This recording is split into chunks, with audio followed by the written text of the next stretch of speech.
Kryeministri Edi Rama ishte I pranishëm në aktivitetin e organizuar nga Agjencia Kombëtare e Rinisë ku prezantuan rezultatet e arritura deri më tani nga programi kombëtar I praktikave të punës për studentët e ekselencës. Në fjalën e tij, Rama nënvizoi rëndësinë e potencialit të këtij programi si një hap kryesor drejt integrimit të rive në tregun e punës dhe në sistemin e administratës publike. Ky program ka punësuar në mënyrë përfundimtare në administratën e shtetit rreth 1600 persona. Dhe nga ana tjetër, besoj që tani kemi kapërcyer edhe një ngërç përmes këtij programi, atë ngërçin e eksperiencës që faktikisht I ka penguar në të shkuarën shumë vajza dhe djemë që të fitojnë konkurset e shërbimit civil për shkak të mungesës së eksperiencës. Rama foli gjithashtu rreth projektit të garancisë rinore I cili po implementohet në bashkëpunim me Bashkimin Evropian dhe synon të ofrojë mbështetje ekonomike, trajnim dhe aftësim profesional për të rinjt.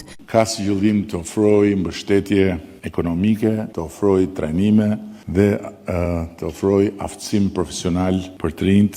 Ka si qëllim të sigurojë mundësi konkrete punësimi, të sigurojë vazhdimin e arsimit, formimit profesional dhe praktikave dhe patjetër të fuqizoj pjesëmarrjen e të rinjve në jetën sociale dhe ekonomike të komunitetit.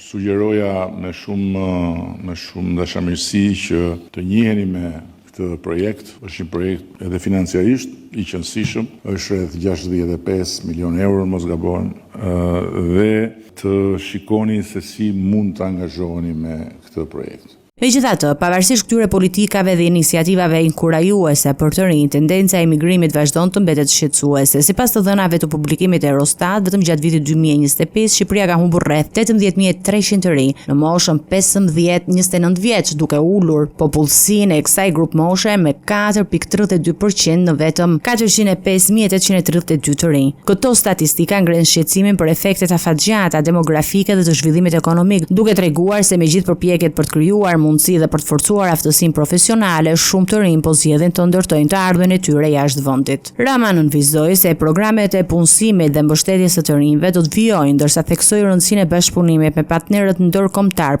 për të adresuar sfidat e tregut të punës dhe për të dhënë zgjidhje këtij fenomeni në rritje.